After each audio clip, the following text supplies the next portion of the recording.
ውድ ተመልካቾቻችን ይህ ሳምንታዊ የሆነው የፍንደቃ የልጆች ጊዜ የወላጆች ፕሮግራም ነው። በዚህ ፕሮግራማችን የተለያየ ከልጆች ጋር የሚያገናኘን ነገር ይዘን ከእናንተ ጋር አብረን እንመክራለን፣ እንዘክራለን።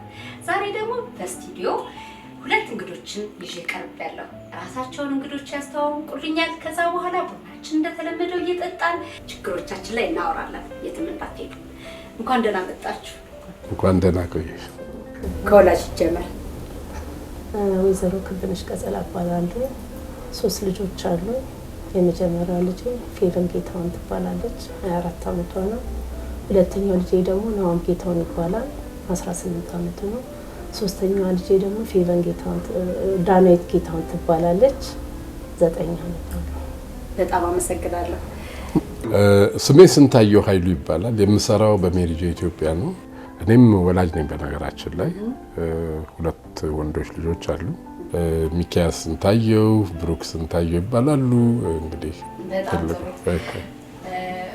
ውድ ተመልካቾቻችን ዛሬ በቤታችን የጋበዝናቸው አቶ ስንታየው እንዲሁም ወይዘሮ ክብነሽ የልባቸውን ሊያወጉን ከኛ ጋር አብረውን ሊቆዩ እንግዲህ እዚህ ድረስ መጥተዋል። ስለመጡ እጅግ አድርጌ ከልብ አመሰግናለሁ። ከወይዘሮ ክብነሽ ወይም ከወላጅ ጀምርና ያለውን ችግር እያነሳን እየተወያየን አቶ ስንታየው ደግሞ ሙያዊ ትንተና አክብራውን የራሳቸውን አመለካከት ሀሳብ ለሌላችሁ እንካችሁ ሊሉ እዚህ ድረስ ስለመጡ በድጋሚ ከልብ አድርጌ አመሰግናለሁ።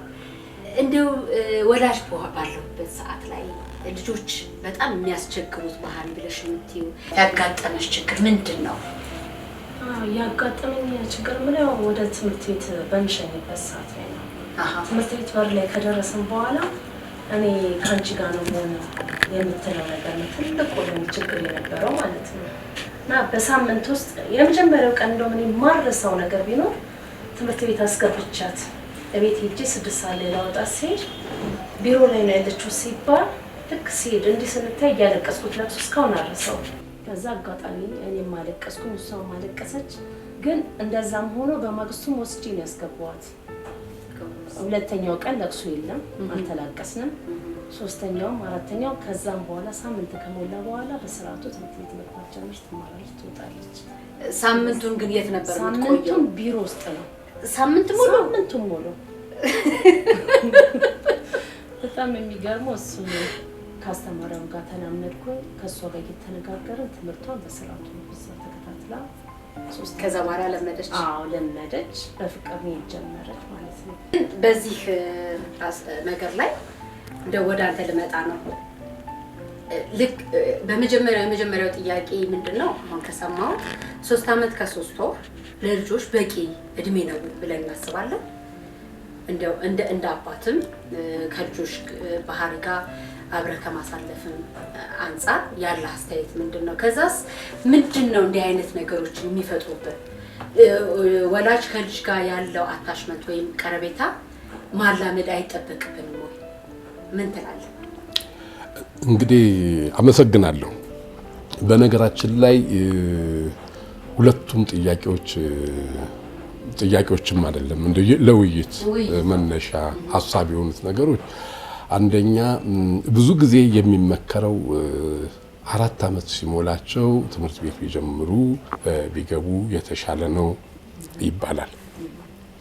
እንግዲህ አንዱ ትልቁ ምንድነው እነኚህ ህፃናት በዚህ በ3 ዓመት ከ3 ወር ውስጥ ፊዚካሊም ሜንታሊም ሬዲ አይደሉም። በጣም ህፃናት ናቸውና እዛ አካባቢ ያለው ብዙ እንግዲህ ትምህርት ቤት ውስጥ እንደምታውቁት ብዙ ተማሪዎች አሉ። እዚሊ እንትን ያደርጋሉ፣ ኮንታሚኔትድ የመሆን በጉንፋኖች እንደዚህ። ስለዚህ ምንድነው ሁለቱም የስነ ልቦና በተለይ እናትና አባት ልጆቹን በስነ ልቦና ማዘጋጀት፣ እንዴት ማዘጋጀት ይቻላል ነው ትልቁ ነገር። የትምህርት ቤት ቦርሳዎች መግዛት፣ ቀደም ብሎ በስነ ልቦና ዝግጅት እንዲያደርጉ፣ የሚገቡበት ትምህርት ቤትን ዩኒፎርም መግዛት፣ ሌሎች ትምህርት ቤት ሲሄዱ እንደውም ከዛ በፊት ቀደም ብሎ ሌሎች ትምህርት ቤት ሲሄዱ እንዲጓጉ ትምህርት ቤት እንዲሄዱ እንዲጓጉ ሌሎች ሲሄዱ ለምሳሌ አይታችሁ ከሆነ የመጀመሪያ ልጅ ትምህርት ቤት ከገባች ወይም ከገባ እናቶች ሁለተኛውንም ልጅ ይዘው ሲሸኙ ታያላችሁ መኪና ውስጥ እና ሁለተኛው በጣም ይጓጓል። የመጀመሪያ ግን ከሆነ ከባድ ነው። በዚህ ጊዜ ውስጥ እዛ ሰፈር ውስጥ አካባቢ ልጆች ተምረው ሲመጡ እንዲያዩዋቸው ማድረግ ለምሳሌ 3 ዓመት ከ6 ወር ከ7 ወር በሚሆንባቸው ጊዜያቶች ውስጥ የሚቀጥለው ትምህርት ይጀምራሉ ተብሎ ሲታሰብ እንደዚህ አይነት ነገሮችን ቦርሳ አድርገው ፎቶ በማንሳት በመለጠፍ ልጆች በቃ የሚሞነጫጭሩበትን ነገር ማዘጋጀት ልጆች ባሉበት አካባቢ ላይ ሲጽፉ ሲስሉ ምን ሲያደርጉ እንዲያዩ የማድረግ